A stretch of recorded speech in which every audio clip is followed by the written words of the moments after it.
If we do not get a handle on money in politics and the degree to which big money controls the political process in this country, nobody is going to bring about the changes that is needed in this country for the middle class and working families.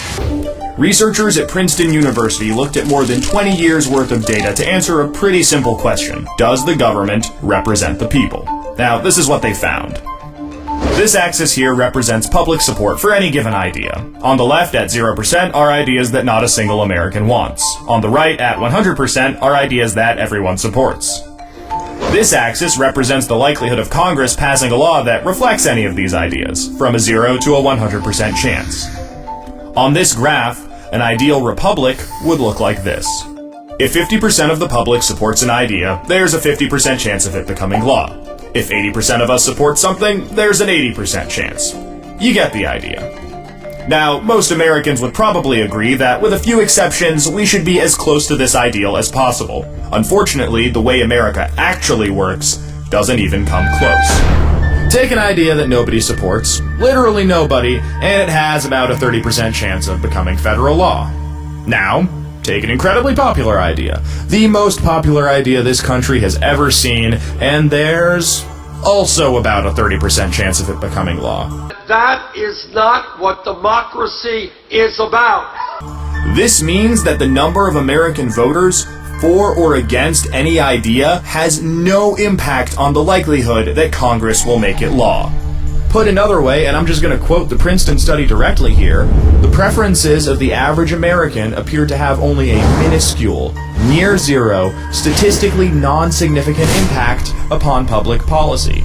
So if you've ever felt like your opinion doesn't matter and that the government doesn't really care what you think, well, you're right. Given the enormous crises facing our country, it is just too late for the same old establishment politics and establishment economics.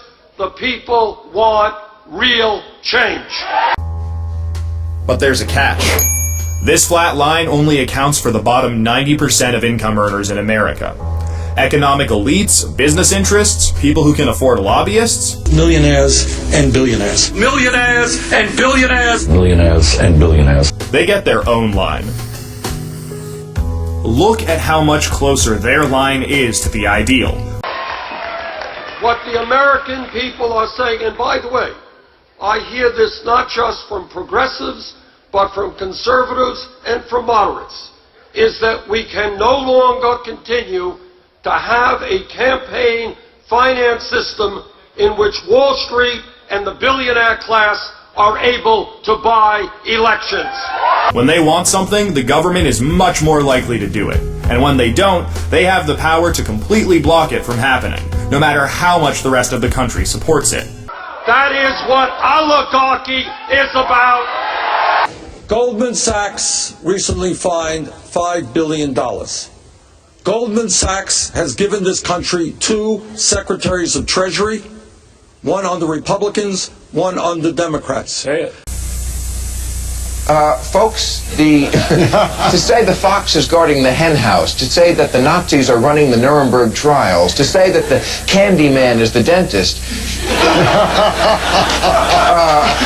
the Corleone family is the head of the gambling commission here. I mean, it's obscene. This great nation and its government belong to all of the people and not to a handful of billionaires. They get what they want, and guess who ends up paying for it? We pay for it with the most expensive healthcare in the world. And what we say to our conservative friends who talk about waste every single day, there is no healthcare system in the world that comes close to being as wasteful and bureaucratic as our system.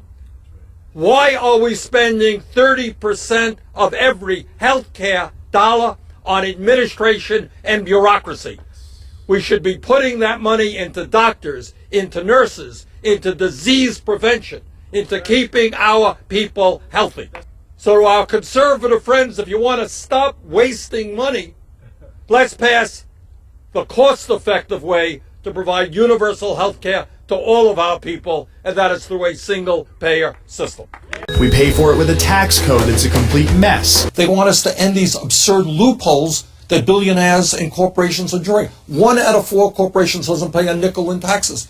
And Republicans are saying, oh, we have to cut 4 million people from food stamps. A catastrophic drug war. I think we have to think through this war on drugs, which has done an enormous amount of damage. We need to rethink our criminal justice system, and we've got a lot of work to do in that area. And 1 in 5 American children born into poverty. The United States of America has, by far, the highest rate of childhood poverty of any major country on earth. Almost every major issue we face as a nation can be traced back to this graph. How does this happen? Well, just follow the money. All right, let's talk about why in the 1990s Wall Street got deregulated. Did it have anything to do with the fact that Wall Street spent billions of dollars on lobbying and campaign contributions? Well, some people might think, yeah, that had some influence. The leader of Goldman Sachs is a billionaire who comes to Congress and tells us we should cut Social Security, Medicare, and Medicaid. Secretary Clinton, and you're not the only one, so I don't mean to just point the finger at you. You've received over $600,000 in speaking fees from Goldman Sachs in 1 year. Let's ask why it is that we pay by far the highest prices in the world for prescription drugs, and your medicine can be doubled tomorrow, and there's nothing that the government can do to stop it. You think it has anything to do with the huge amounts of campaign contributions and lobbying? Let's talk about climate change.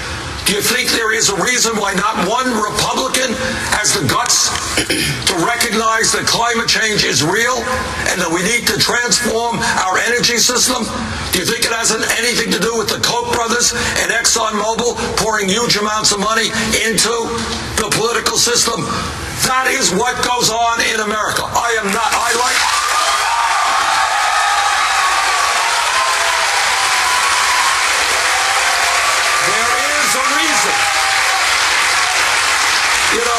There is a reason why these people are putting huge amounts of money into our political system.